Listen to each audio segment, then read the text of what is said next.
Assalamualaikum dear students. So as you know we are discussing yet here is the topic under the discussion classification of industries. So in earlier lecture I discussed with you classification of industries on the basis of this ownership and on the basis of nature of raw material, and now I am going to discuss the classification of industries but on the basis of size.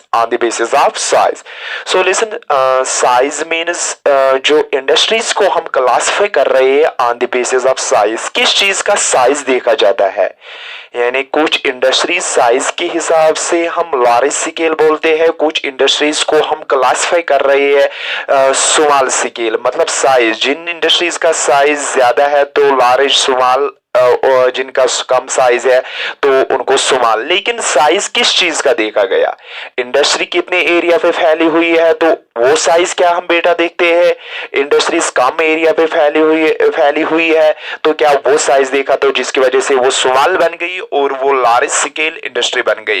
लेकिन ये नहीं देखा generally, आप देखो size हमें दो तीन चीजों का देखा जाता है। जिस इंडस्ट्री में आप देखो capital invest, amount of capital invest, यानी कैपिटल का जो इन्वेस्ट कर रहे हैं हम इंडस्ट्री में, और उसके अलावा number of people employed, industry में पीपल एम्प्लॉयड है, वॉल्यूम ऑफ प्रोडक्शन यानी कितना ये प्रोडक्शन कर रही है, कितने ये गुड्स मैन्युफैक्चर्ड कर रही है, तो ये तीन चीजें देखी जाती है, इनका साइज बेटा देखा जाता है। यानी साइज ऑफ कैपिटल अगर बहुत ज्यादा हमें इन्वेस्ट किया है इंडस्ट्री को एस्टेब्लिश करने के लिए, प्लांट को एस्टेब्लिश करने के लिए, इंडस्ट्रियल प्लांट के लिए, अगर जो हमें कैपिटल रिक्वायर्ड होता है अगर वो लार्ज अमाउंट का कैपिटल होगा और इंडस्ट्री में आप देखो people, large number of employed होंगे इस इंडस्ट्री में और वॉल्यूम ऑफ प्रोडक्शन भी बहुत ज्यादा होगी, तो उस इंडस्ट्री को हम बोलते हैं कि लार्ज स्केल इंडस्ट्री। और जिस इंडस्ट्री में ये तीन चीजें जनरली, यानी कैपिटल ज्यादा इन्वेस्ट नहीं होता है, थोड़ा बहुत हमें कैपिटल होता है, यूजुअली हम देखते हैं कि जिस इंडस्ट्री में आप देखो लाइक 1-2 लाख का कैपिटल इन्वेस्ट होता है तो हम उनको जनरली बोलते हैं कि ये स्मॉल स्केल इंडस्ट्रीज है।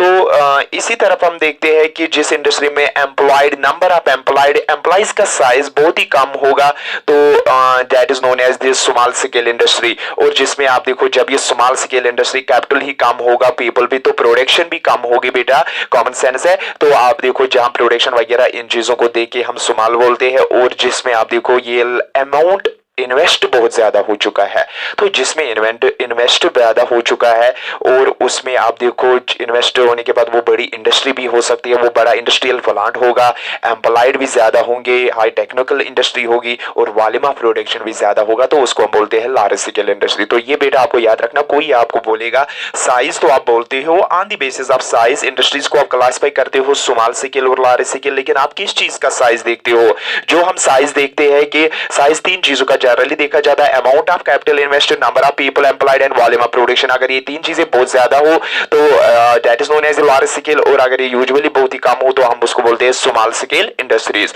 सो यही मैंने लिखा, इट रेफर्स टू, यानी on the basis of size का मतलब हुआ amount of capital invested, number of people employed and volume of production. So इन तीन चीजों पे हम कर रहे हैं कि इंडस्ट्रीज को क्लासिफाई कर रही है small scale and large scale. तो लिसन बेटा, मैं आपको यहां पे बोलूं, पहले हम देखेंगे स्मॉल स्केल इंडस्ट्री किसको बोला जाता है।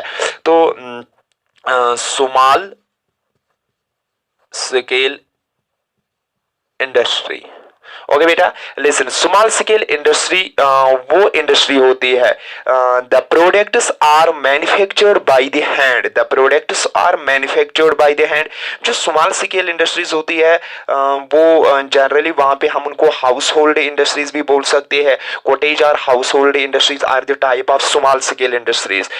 इन small scale industries the products are made by the generally hand, यानी जो प्रोडक्ट्स इनमें होते हैं, products are made by the hand, यानी हैंडमेड प्रोडक्ट्स होते हैं, और we can see by the artisans, जो आर्टिसंस होते हैं, यानी by the hand, by artisans.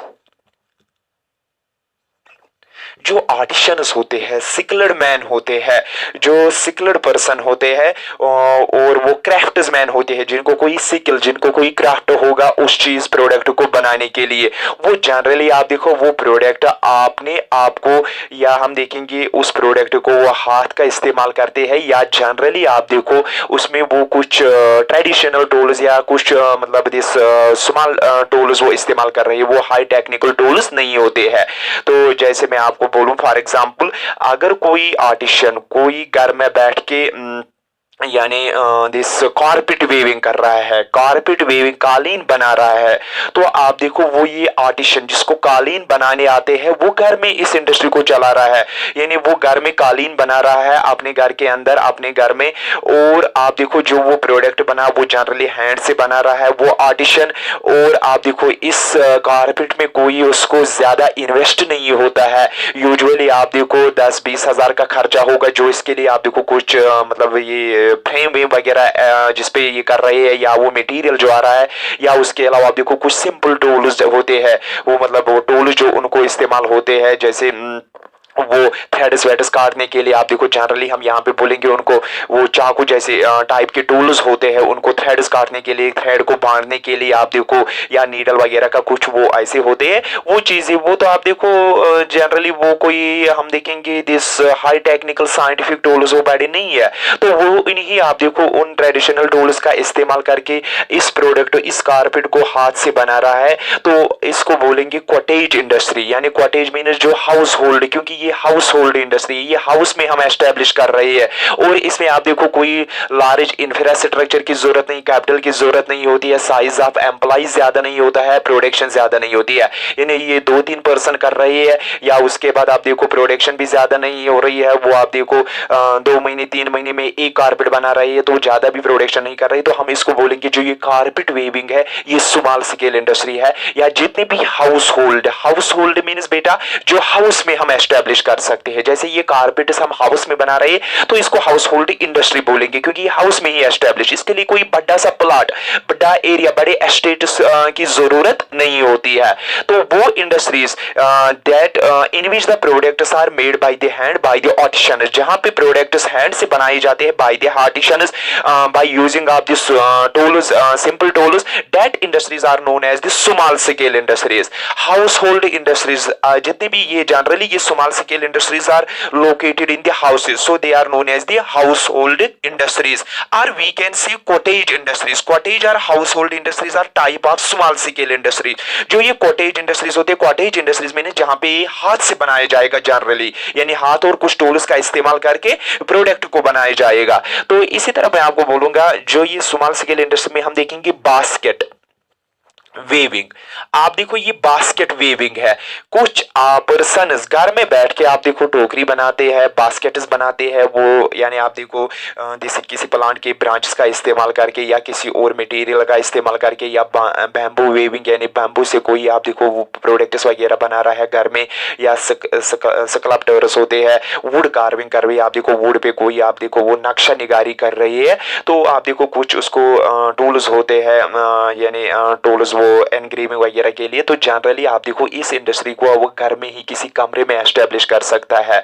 तो इसके लिए आप देखो बड़े लैंड की जरूरत नहीं होती है, बड़े कैपिटल की जरूरत नहीं होती है, इसका साइज भी इसमें एम्प्लॉइज वगैरह ज्यादा नहीं होती है, चाहे आप देखो बास्केट वेविंग हो, वुड कार्विंग हो, या वो स्टोन स्कल्पचरिंग हो, स्टोन उसको वो एनग्रेविंग कर रहा है, डिजाइन कर रहा है और उनमें नक्शा निगारी कर रहा है, तो ये आप देखो कोई पर्सन घर में बैठ के किसी जगह बैठ के इस प्रोसेस को कर रहा है, तो यूजुअली ये काम हाथ से कर रहा है, ये आर्टिशियन जो ये हाथ से काम कर रहा है, कारपेट वेविंग है या बाकी अदर देखेंगे एम्ब्रियोडरी वर्क्स है, एम्ब्रियोडरी वर्क्स आप देखो वो नक्शा निगारी वगैरह, वो थ्रेड्स वेड्स आप देखो जो फैरनस पे किए जाते हैं या किसी चादर वगैरह पे किए जाते हैं, उसका डिजाइन किया जाता है, तो ये सारी चीजें ये प्रिंट वेंट वगैरह जितने भी होते हैं हाथ से लगाए जाते हैं, या बास्केट वेविंग है, या आपने देखा आपको मैं एक ऐसे एग्जाम्पल बेस्ट दूंगा जो कांगड़ी वगैरह जो बनाते हैं वो भी एक मतलब वेविंग ही है, तो वो घर में बैठ के वो उसको वेविंग कर रहा है वो आर्टिशन तो हाथ से बना रहा है, तो हम इसको बोलेंगे स्मॉल स्केल, यानी 2-3 पर्सन या एक पर्सन स्मॉल स्केल इंडस्ट्री बोलेंगे, या कॉटेज हाउस होल्ड इंडस्ट्री बोलेंगे।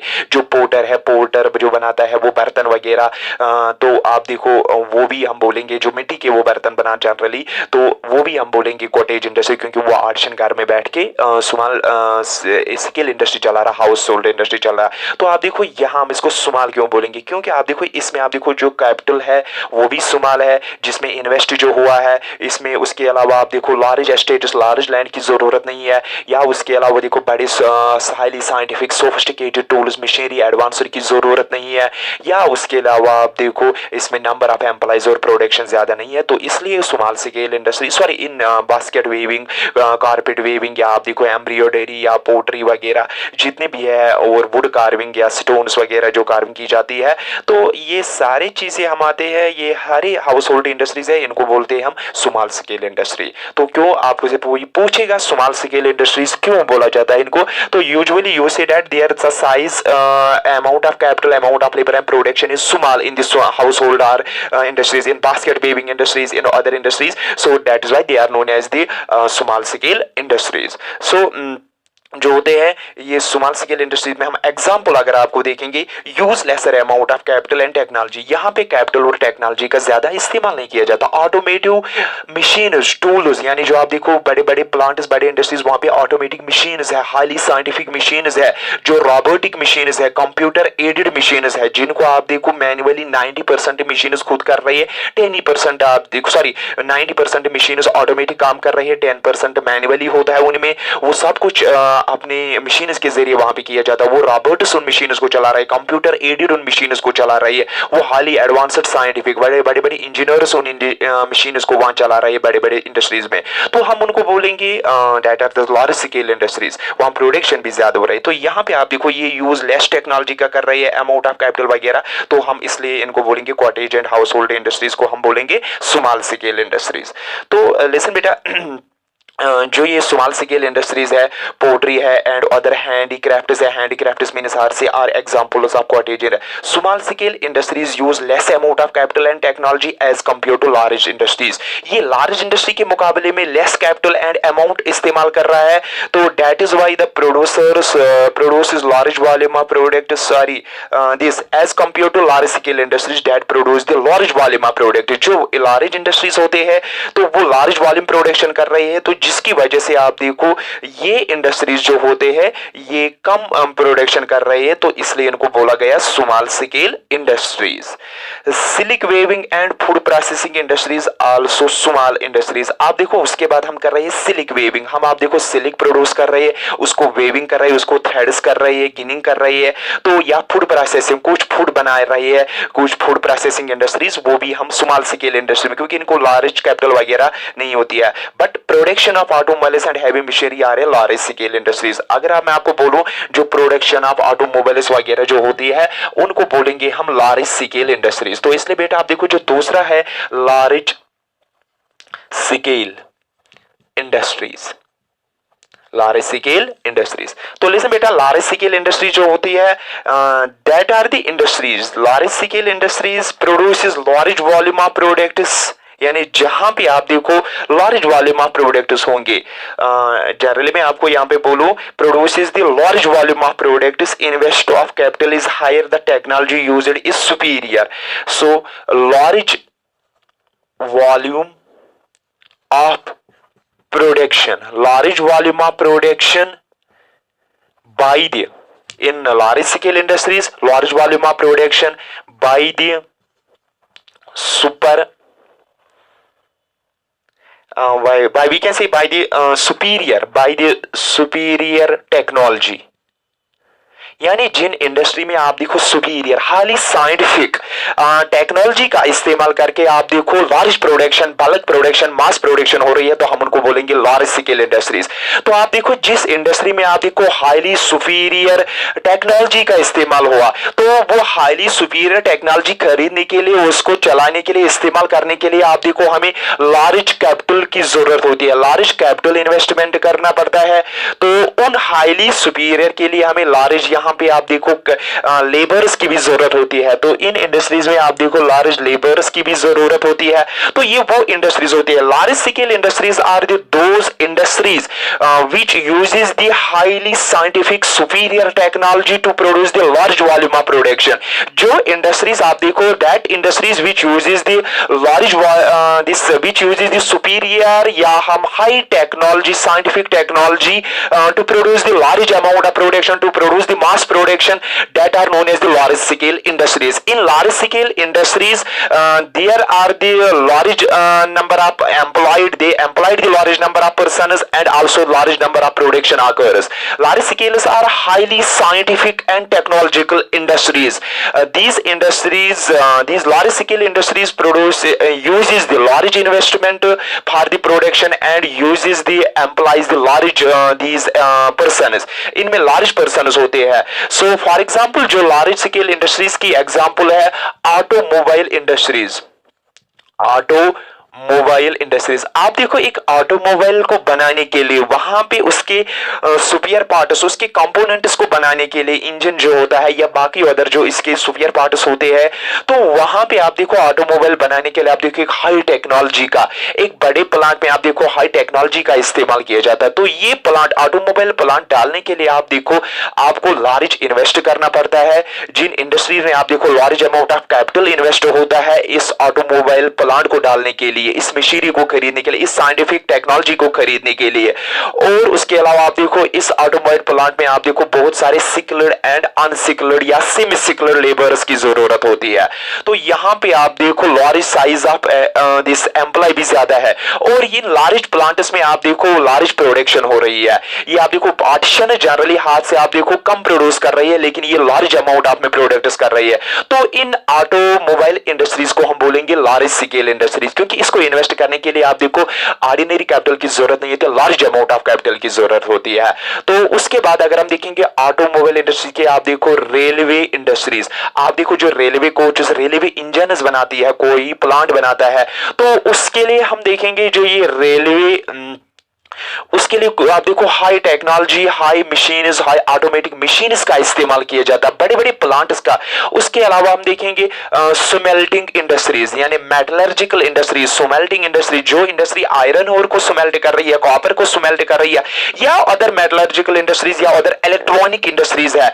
स्पेस रिलेटेड इंडस्ट्रीज जो स्पेस के प्रोडक्ट्स बना रही है, एयरक्राफ्ट बना रही है, एयरक्राफ्ट की कंपोनेंट्स बना रही है, सैटेलाइट जो बना रही है, स्पेस के बना रही है, बड़े बड़े आप देखो दिस न्यूक्लियर वेपन्स बना रही है। तो that industries are known as the large scale industries, क्योंकि जहां न्यूक्लियर वेपन्स बनाए जाते हैं, जहां आप देखो दिस स्पेस रिलेटेड दीज बनाए जाते हैं, एयरक्राफ्ट बनाए जाते हैं, रेलवे बनाए जाते हैं, ऑटोमोबाइल्स बनाए जाते हैं, स्मेल्टिंग इंडस्ट्रीज है, मेटलर्जिकल इंडस्ट्रीज है।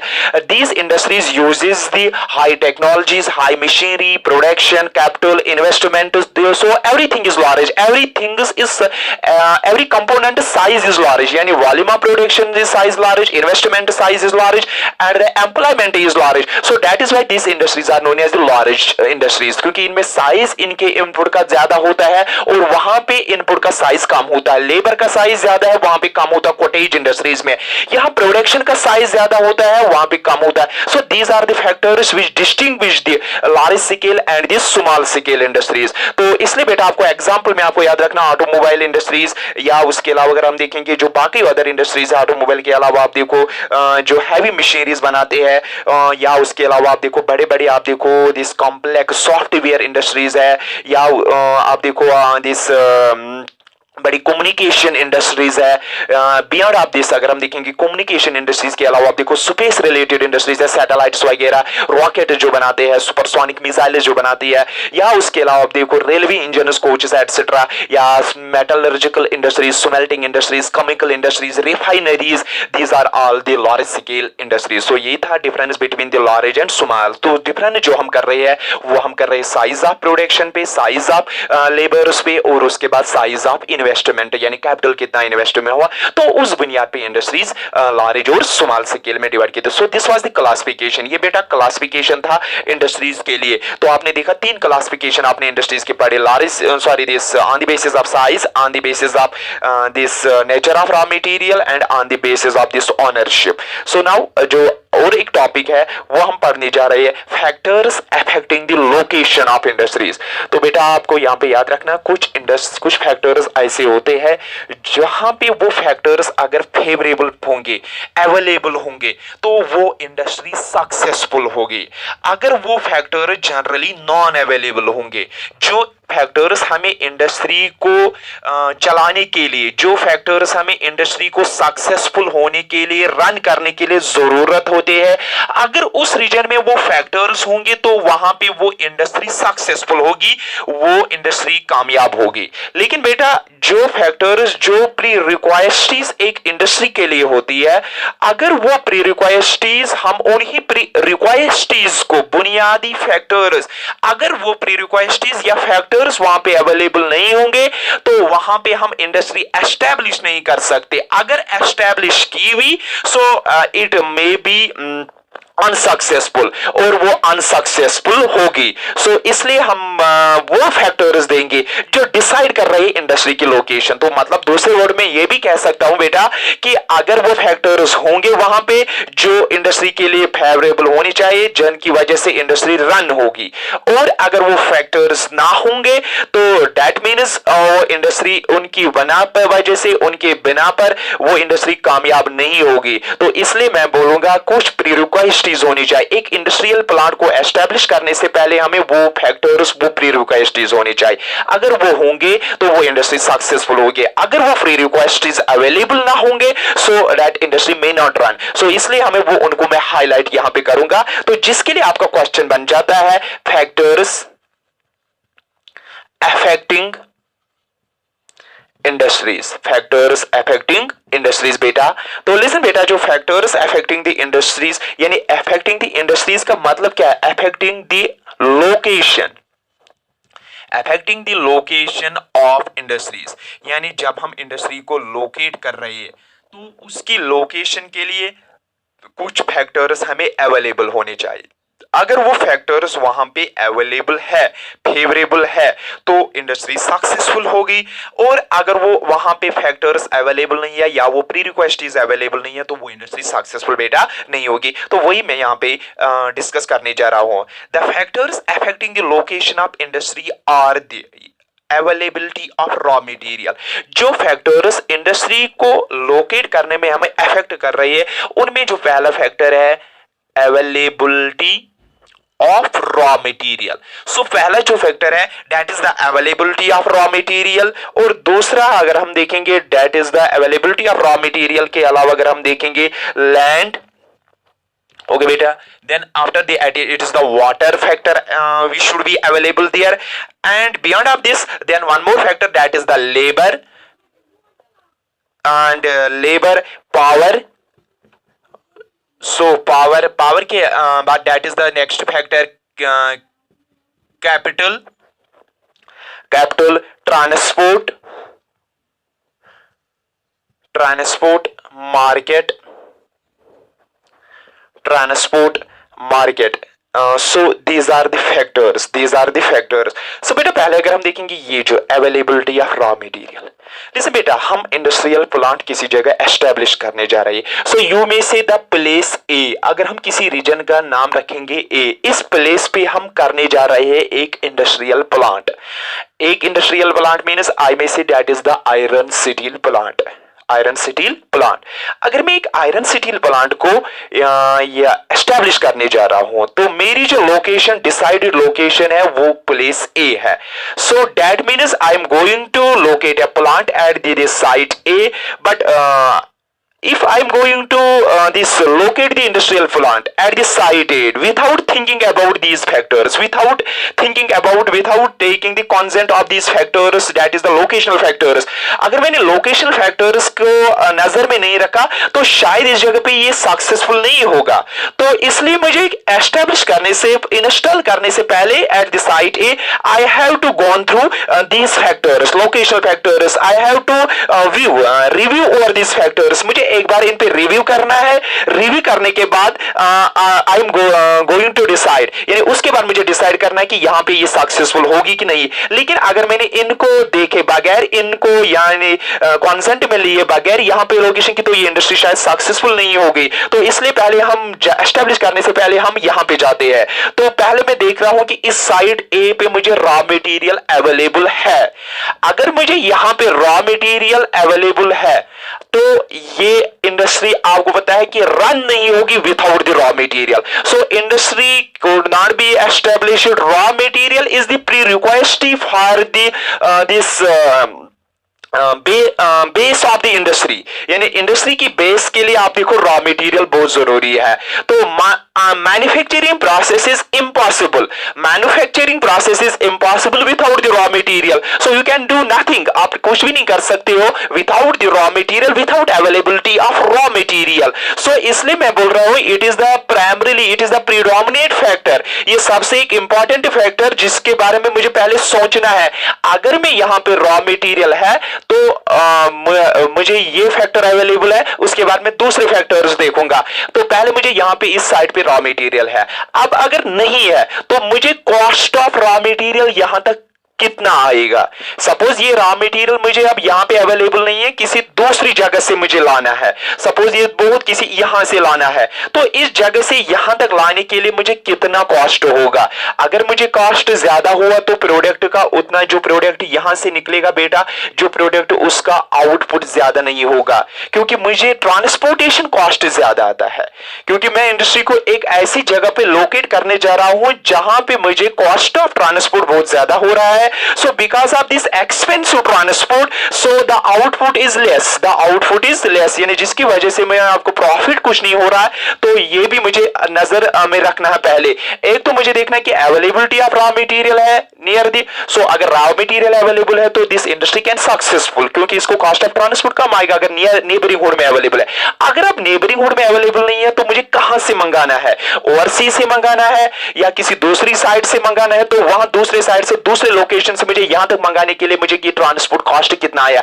अगर मुझे ज्यादा आया तो यहां पर शायद जितना यहां पे खर्चा आएगा तो यहां पे आप देखो आउटपुट नहीं हो सकता। तो ये भी मुझे देखना है, क्योंकि ये इंडस्ट्री कल सक्सेसफुल नहीं होगी। मैंने यहां से मंगाया, सपोज यहां से मुझे आते आते बहुत ज्यादा खर्चा हुआ यहां तक लाने के लिए, फिर मैं जब देखता हूं मुझे प्रॉफिट उतना नहीं होता, ये सक्सेसफुल नहीं होगी। तो इसलिए आप देखो बहुत सारी इंडस्ट्रीज आज क्लोज डाउन हो चुकी है। अगर हम हिस्ट्री में वापस में जाएंगे तो अगर हम और लोग एक बार करेंगे तो आप देखो बहुत सारे एग्जांपल्स ऐसे आपको मिलेंगे जो कुछ इंडस्ट्रीज यानी क्लोज डाउन हो गई। It is because of raw material. अगर हम बात करेंगे जूट इंडस्ट्रीज की, जूट टेक्सटाइल इंडस्ट्रीज की, the most of jute textile industries are close down because of availability of raw material. Factor था due to this partition of this East Pakistan and India, East Pakistan, emergence of East Pakistan. जब East Pakistan Bangladesh वजूद में आया तो बहुत सारे jute cultivator areas कहां फंस गए, बांग्लादेश में आ गए, और यहां जो इंडिया में जूट फैक्ट्रीज थे उनको रॉ मटेरियल की कमी होगी तो वो क्लोज डाउन हो गए। तो दैट इज व्हाई ये पहला फैक्टर है जो मुझे देखना होता है कि रॉ मटेरियल इज अवेलेबल और नॉट। दूसरा फैक्टर है कि लैंड, अगर मैं एस्टेब्लिश करने जा रहा हूं तो मुझे लैंड अवेलेबल होनी चाहिए। इंडस्ट्रियल प्लांट के लिए मुझे बहुत ज्यादा लैंड होनी, installation of machinery, this transportation या रॉ मटेरियल वगैरह को असेंबल करना, प्रोडक्ट वगैरह। So these things, for these things I have to need of the land, so land should be available. So दूसरा फैक्टर, अगर आपके पास अवेलेबिलिटी है लेकिन सबसे दूसरा पॉइंट आपको लैंड नहीं है, रॉ मटेरियल वहां लैंड अवेलेबल नहीं, तो हाउ यू इंस्टॉल। तीसरा पॉइंट आप देखो मैन्युफैक्चरिंग के लिए आपको वाटर जरूरत है। So for the cooling, for the smelting, for the many other purposes you have need the water. So without the water you cannot। अगर आपको रॉ मटेरियल अवेलेबल है, यहाँ पे ये लैंड भी अवेलेबल है, वाटर अवेलेबल नहीं है, सो ये भी इंडस्ट्री सक्सेसफुल नहीं होगी, क्योंकि इसको मैन्युफैक्चरिंग के लिए आप देखो ये भी जरूरत है। सो ये प्रीरिक्विजिट्स नहीं है यहाँ पे, तो आप देखो आपको वाटर की कमी की वजह से ये कल सक्सेसफुल नहीं होगी, इंडस्ट्री को शॉर्टेज होगी, मैन्युफैक्चरिंग नहीं हो सकती है, प्रोडक्शन नहीं हो सकती है। तो that means labor. If you're going to install the plant in the this Antarctic continent, अगर आपके पास कैपिटल है, वहां पे लैंड भी है, वहां पे वाटर भी है, तो आई मीन वहां पे आप देखो अब वहां पे इंस्टॉल, तो आपको वहां लेबर अवेलेबल नहीं होगा, तो हाउ यू मैन्युफैक्चर? अब रॉ मटेरियल को इनपुट आउटपुट प्रोडक्शन वगैरह जो भी होंगे प्रोसेस होंगे इंडस्ट्रियल सिस्टम में, इस इंडस्ट्रियल सिस्टम में आपको इनपुट करना है, प्रोसेसिंग करनी है, आउटपुट करना है, ट्रांसपोर्टेशन करना है, इनपुट ऑफ रॉ मटेरियल करना, उसके लिए आपको लेबर्स होते हैं, whether the labours are skilled और अनसिक्ल्ड, चाहे आपको labour skilled unskilled blue collars white collars की जरूरत हो, तो वहां पे अवेलेबल नहीं, तो ये इंडस्ट्री सक्सेसफुल नहीं होगी। इस एंटार्क्टिक कॉन्टिनेंट में आप जा रहे हो, आप किसी कोल्ड रीजन में जा रहे हो जहां पे लेबर्स की नॉन अवेलेबिलिटी है, तो ये भी बेटा आप देखो ये इंडस्ट्री वहां सक्सेसफुल नहीं होगी। इसलिए आपको पहले देखना है कि मुझे अगर मैं यहां पे जा रहा हूं इंस्टॉल करने के लिए, तो क्या मुझे यहां लेबर मिलेगा, क्या मुझे यहां पे दिस लेबर्स अवेलेबल होंगे, कल मुझे प्रोसेस मैन्युफैक्चरिंग प्रोसेस के लिए लेबर्स की कमी ना होनी चाहिए। सो ये भी एक फैक्टर विच है you taken to this before the installation of taken under the consideration before the installation of this plant. So these are the factors, one factor you which you have taken under the consideration, that is the availability of raw material and how much is the cost of raw material at that site, यानी इस site ए पे आपको cost of raw material कितने पे पहुंचेगा, तो ये आपको देखना कि अगर कॉस्ट ऑफ रॉ मटेरियल ज्यादा आया तो आउटपुट प्रोडक्ट में उतना इन प्रॉफिट नहीं है, तो ये इंडस्ट्री सक्सेसफुल नहीं होगी। तो पहले आपको ये देखना है कि at that site how much is this cost of raw material available, and at that site you have to available land, whether you have to available land, whether you have to available water at that site, so then this factory, then this industry is successful. So later on beyond these factors, one more factor, that is the availability of labor. If you have a laborers available, skilled and unskilled laborers, so industrial plant is established, manufacturing process is possible. So that is why most of this IT industry, अगर हम बात करेंगे जो IT industry information technology industry are situated in Bengaluru Tamil Nadu, जो बेंगलुरु तमिलनाडु है वहां पे क्यों है, because in the Bengaluru Tamil Nadu there is the IT professionals, वहां पे आपको IT प्रोफेशनल ज्यादा मिलेंगे as compare to rest of nation. जो रेस्ट ऑफ नेशन है बेटा उसके मुकाबले में आपको कम मिलेंगे, सॉरी कम मिलेंगे रेस्ट ऑफ नेशन में एज कंपेयर टू बेंगलुरु। तो जहां पे इसलिए IT इंडस्ट्रियलिस्ट, जो IT इंडस्ट्रियलिस्ट बड़ी बड़ी आरटीज है वो आपको बेंगलुरु में मिलेंगे। It is because there is the labour available, there is a skilled labour available. If you go through this industry in the other region in the remote area, so at that remote area there is no availability of skilled labour, आपको skilled labour नहीं है। तो ये factor आपको देखना है, इसको under consider करना है कि क्या मुझे यहाँ पे लेबर जो मुझे जरूरत है वो अवेलेबल है। अगर अवेलेबल है तो your industrial plant is successful. तो अगर अवेलेबल नहीं है आपका इंडस्ट्रियल प्लांट सक्सेसफुल नहीं, तो ये इसने इस पे असर डाला,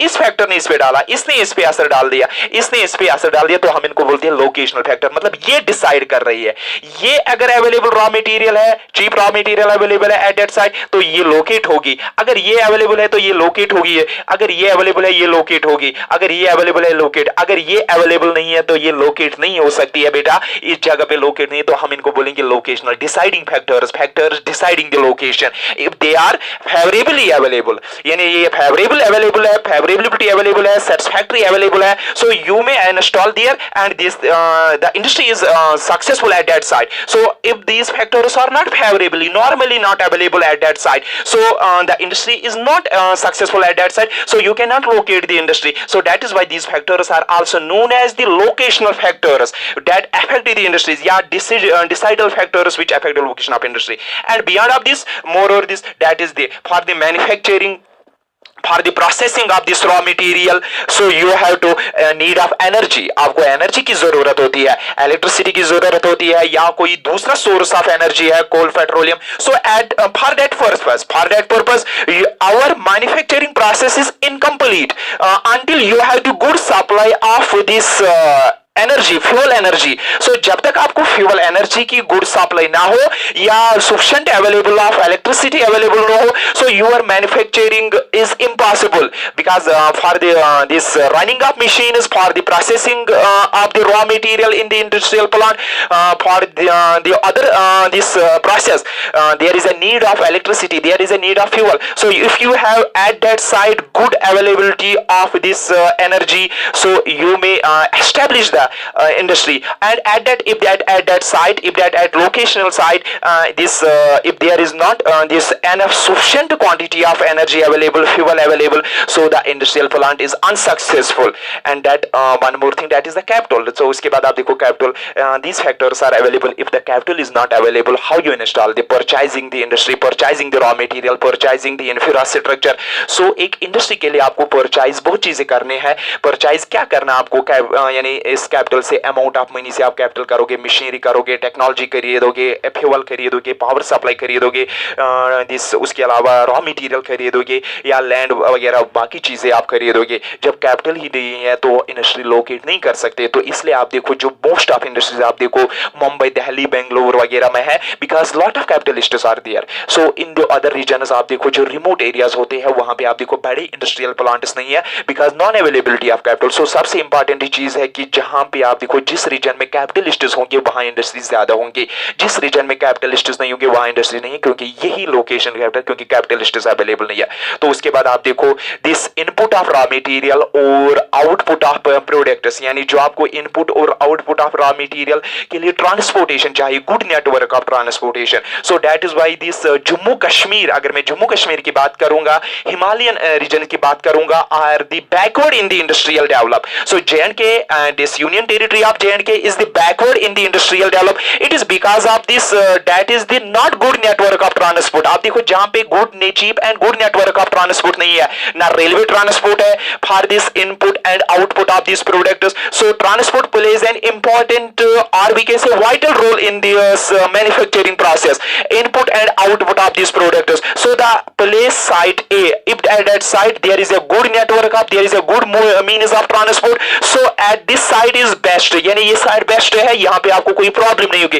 but if there is the non availability of transport, अगर यहाँ पे कोई ट्रांसपोर्ट की नॉन अवेलेबिलिटी है, so at that side you may not perform the manufacturing. आप यहाँ पे मैन्युफैक्चरिंग सो तो यहाँ पे अनसक्सेसफुल होगी इंडस्ट्री. सो इसलिए आप देखो इस ट्रांसपोर्ट भी इसकी लोकेशन पे असर. तो जिस रीजन में आप देखो, अगर आप माउंटेनियस रीजन में आप इंडस्ट्री एस्टैब्लिश नहीं कर सकते क्योंकि आपको वहां ट्रांसपोर्ट की कमी होती है.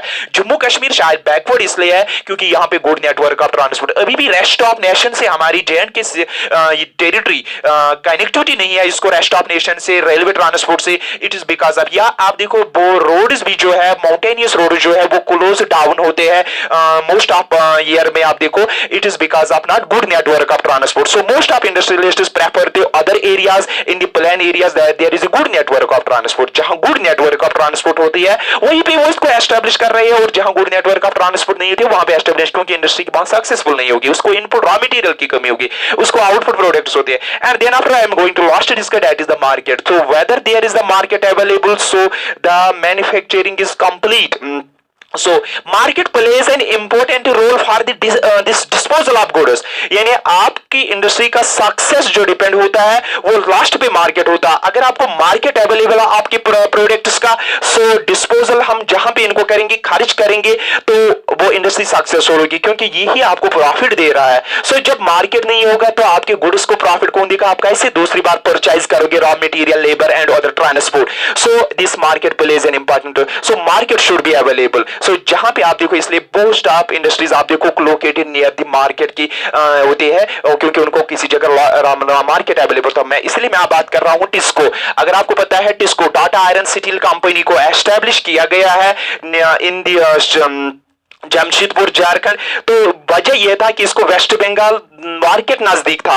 वेस्ट बंगाल में आप देखो, वेस्ट बंगाल मार्केट नजदीक होने की वजह से आप देखो इसके गुड्स को डिमांड थी. तो जब तक आपके गुड्स को डिमांड, मार्केट मींस डिमांड, जब तक आपके गुड्स को डिमांड नहीं है तो ये सक्सेसफुल नहीं होगी. अगर आप किसी जगह इंडस्ट्री को लोकेट करोगे हिमालयन रीजन में, हाई माउंटेन से, वहां इर्द गिर्द कोई मार्केट नहीं है, आपने मैन्युफैक्चरिंग की, सारी चीजें आपने की, मैन्युफैक्चरिंग की, लेकिन आपको मार्केट नहीं, आपको खरीदने वाला कोई नहीं है, डिस्पोजल जहां आप गुड्स को करोगे, तो कैसे आप देखो आपको सक्सेस होगी इंडस्ट्री, क्योंकि प्रॉफिट ही नहीं होगा. तो अगर आप इस दूसरी जगह जहां पे मार्केट अवेलेबल है, आप दूसरी जगह इसी इंडस्ट्री को आप देखो कोलकाता में एस्टैब्लिश करो, क्योंकि इसको कोलकाता का मार्केट अवेलेबल था. मुंबई में एस्टैब्लिश करो, मार्केट अवेलेबल है, जहां इर्द गिर्द बहुत सारी अदर चीजें हैं, तो आप वहीं पे एस्टैब्लिश करते हो जहां पे आपको मार्केट होगा. तो इस एक शॉर्ट एग्जांपल में आपको बोला, अगर आपको शॉप एस्टैब्लिश करना है, शॉप कोई में एक मामूली से एग्जांपल, तो आप देखो इसको आप लोकलिटी में, सोसाइटी में एस्टैब्लिश करो, जहां पे आपको लोग इर्द गिर्द मिलेंगे जो आपके लिए मार्केट मार्केट है, जो खरीद पर, तो अभी तो आपका ये शॉप रन होगा, तभी तो आप सक्सेसफुल होगे। अगर यही शॉप आप किसी माउंटेन पे जाके खड़ा करोगे,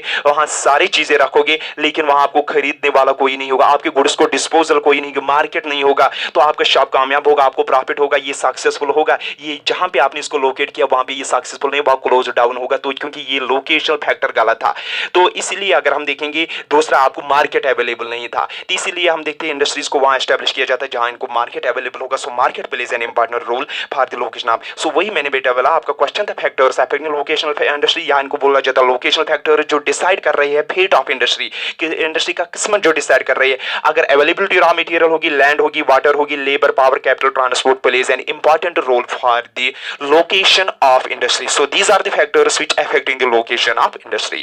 So okay beta, this was the about factors affecting the location of industry. Thank you very much.